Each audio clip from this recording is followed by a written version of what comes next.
Welcome and good morning, and I'm so happy and pleased to be your host and MC for today's second ever Red Clay Leadership Summit.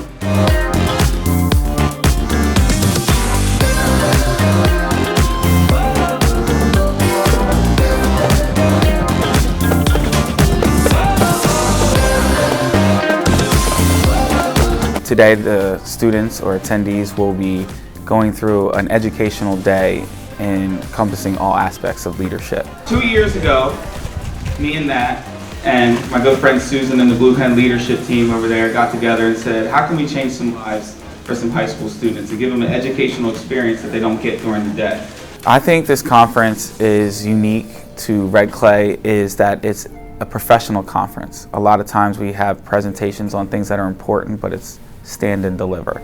And this is an interactive participation learning experience. But I think the skills and tools necessary that you're taught today are important life skills that can take you wherever you want to go, that you cannot find in a math book, in a science book, or a history book. What are you willing to get there?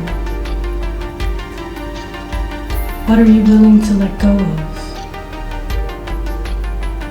Let the answers come to you in this moment. Remember, you can do anything you set your mind to.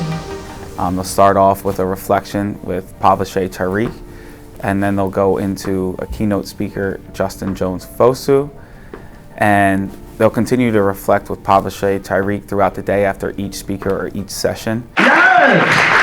Now, I want to start this off in our brief time together. I want to ask you an important question. By a show of hands, how many of you all have ever been to a boring presentation? Boring, right. Now, there's several reasons for that, but I want to challenge the notion of what a presentation looks like. So as we engage, this is not just going to be you sitting there and me telling you this is what you need to be as a leader, right? It's going to share some practical tips about how we can continue to grow as leaders, but this is going to be participatory.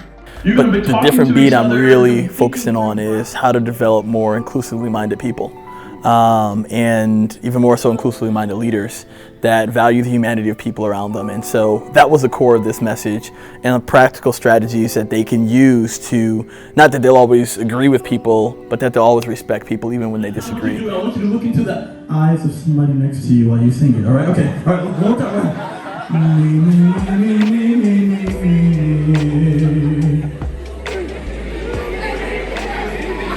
And let's switch it up. You.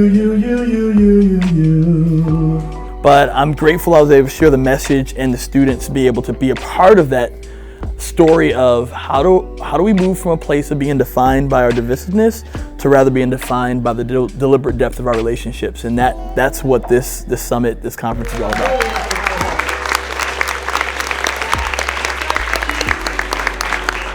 In your bag is a journal, Discovering Voices journal. It's got a bunch of blank pages. You've got 2 minutes to pull it out and to write on page number one thing you learned from Justin. This has to be at least one word, but it can't be longer than one sentence.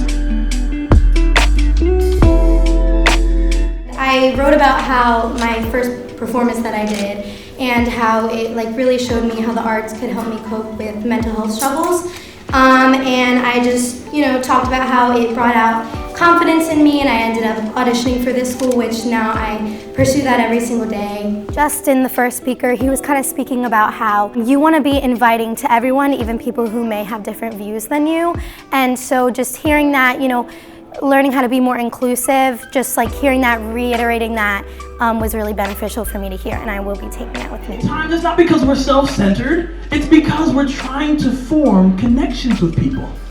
So we want to jump in, but be careful, because what we found is that sometimes in trying to form connections, we end up taking control. I don't know, his story and how he motivated me, I don't know, he was really speaking to me. And that one part where he was there's a difference between inviting somebody and welcoming them. Because you can really be invited anywhere, I believe. But being welcomed, that's a whole different story. And that really stuck with me, because it's I never really thought of it like that until he had mentioned that. So. And you'll hear a little bit about his story, how his background led him to teach not only about baseball and the Phillies, but also about happiness in the city of Philadelphia. So I'm going to bring him out now. He's not in the suit. But if you join me in welcoming Mr. Dave Raymond, who's our next speaker. Old white man brings you the check.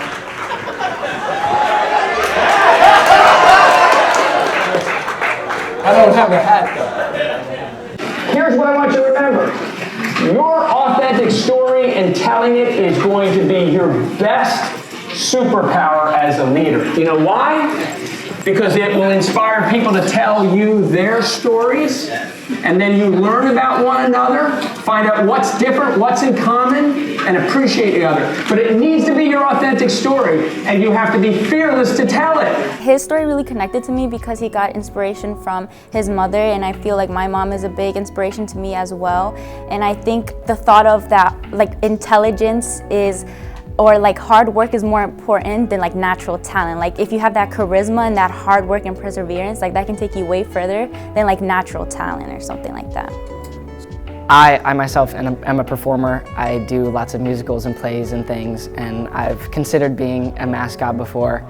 And so the whole idea of being really energetic and kind of having that way to escape or distract and help other people find pleasure in that really connected to me. And I thought it was really cool how he talked about being yourself and celebrating uniqueness and being fearless in whatever you're doing.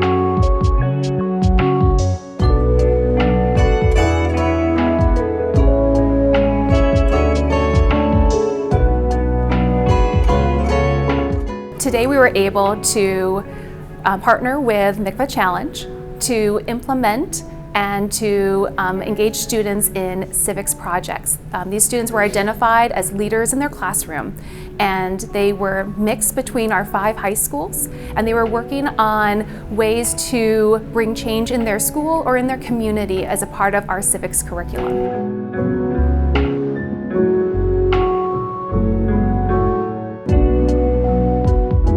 So they give a statement, and then students choose where they are on that continuum, with the idea being that we can have differences in opinion and still talk civilly to one another. So they're practicing that skill. I want to start with agree, move over to disagree, and then end with strongly agree. What age do you feel like? 16 is when you start having your own freedoms? Is that when you get your driver's license? Yeah.